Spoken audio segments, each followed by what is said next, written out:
c'est mon histoire. Bon. Pierre-Marie Bocard, né à Bourguignon le 19 septembre 1954. Petit village, ancienne frontière entre la Bourgogne et la Champagne, en réalité.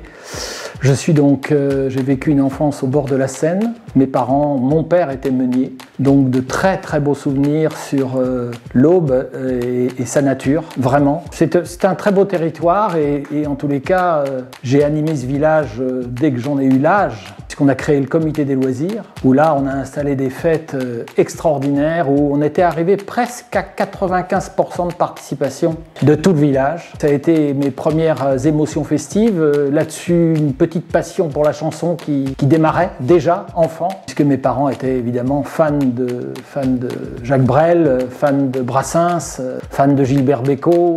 Donc enfant, je connaissais les chansons et j'étais capable de mettre 18 fois la même chanson dans la journée sur le TEPAS de mes parents. Donc voilà, Bourguignon dans l'Aube, c'est ça pour moi. Après, c'est évidemment des études à l'extérieur et je reviens et j'installe à Troyes ce qu'on a appelé la semaine chantante pendant quelques années, déjà parrainé par le Crédit Agricole à l'époque. J'avais déjà la notion des partenaires. Et là, l'idée, c'était simplement de réunir des choristes pour chanter ensemble et apprendre le répertoire d'un auteur-compositeur. Mais voilà, ce n'était pas le festival à l'époque.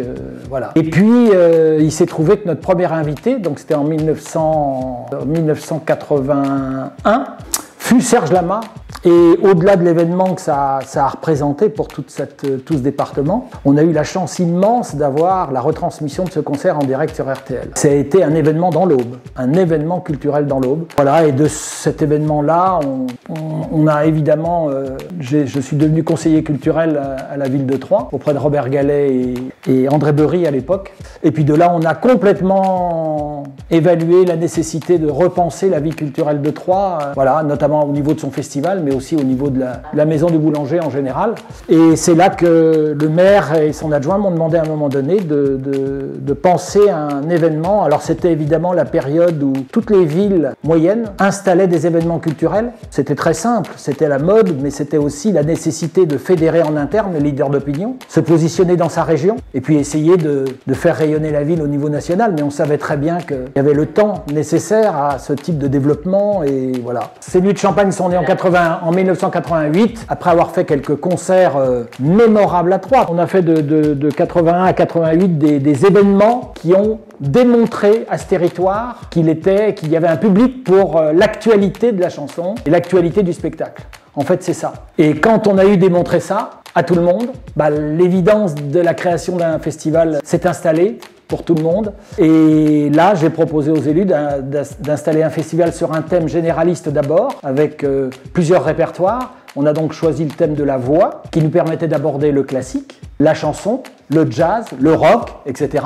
Et la première soirée inaugurale des Nuits de Champagne, c'est quand même en même temps dans la même ville, Barbara Hendricks au Théâtre de Champagne et Jean-Jacques Goldman sous un chapiteau de 6000 personnes. L'électrochoc culturel des deux plus grands de l'époque, dans le lyrique et dans la chanson. C'était ça la naissance et pas l'image, la réalité qu'on voulait donner à ce festival. Et puis on a très vite compris, on s'était d'ailleurs fixé comme objectif avec les collectivités locales, puisque la région et le département ont rejoint la ville évidemment, et la création des Nuits de Champagne est vraiment une décision des 3 collectivités locales. Ville de Troyes, département de l'Aube et région Champagne-Ardenne. Et ça fait 34 ans en réalité. Et on s'était fixé comme objectif, au-delà de la thématique généraliste de la voix, d'essayer de trouver un thème, un projet original, parce qu'on savait que la pérennité d'un projet artistique et culturel, c'est l'originalité qui l'a fait, et que si on voulait que ce département s'approprie cet événement, il fallait qu'on trouve un moyen aussi de faire participer les gens.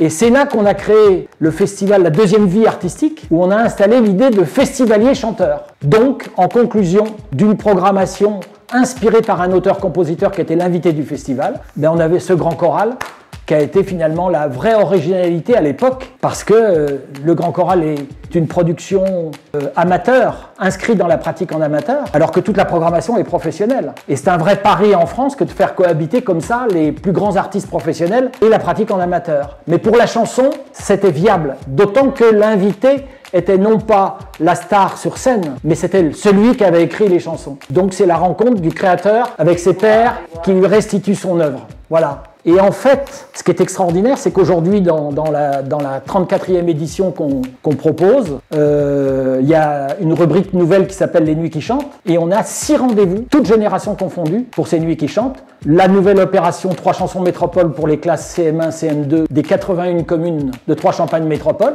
1000 élèves inscrits et 40 classes, le cœur de l'aube, les collégiens.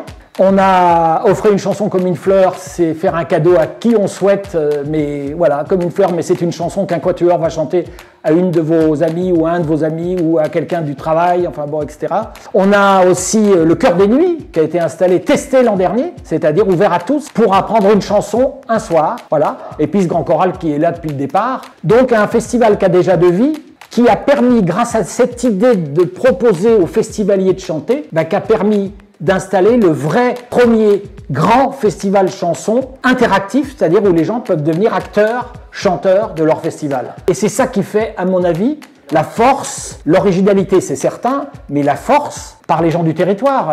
Des Aubois, voilà, sur 3000 chanteurs inscrits cette année à tous ces rendez-vous, il y a 70% d'Aubois, c'est formidable. Et puis 300 chanteurs qui viennent d'ailleurs, puisque le Grand Choral est ouvert des choristes de toute la France et de toute la francophonie. Donc voilà, c'est bien la démonstration que tout territoire en France peut avoir envie d'un événement artistique et culturel, qu'il est fédérateur, qu'il est aussi un moyen de rayonner et un moyen d'exister par rapport au territoire qui nous entoure. Et on sait très bien qu'aujourd'hui, il faut vivre avec les autres, on ne peut plus vivre seul. Donc voilà, c'est ce qu'on a démontré, je pense, à travers cette action-là, qui, je le répète aussi, au-delà des 3 collectivités locales cofondatrices, est soutenue par un club d'entreprise assez remarquable, puisqu'on est aujourd'hui à 30 PME, PMI, qui accompagnent ce festival depuis l'origine. Les 2 mécènes cofondateurs du festival sont le Crédit Agricole et Champagne de Vaud. On ne s'est pas quitté depuis 34 ans, et on a créé ce club d'entreprise ensemble, je crois, dans les années 95 ou quelque chose comme ça. Et aujourd'hui, c'est 30 PME, PMI qui sont autant de réseaux qui relaient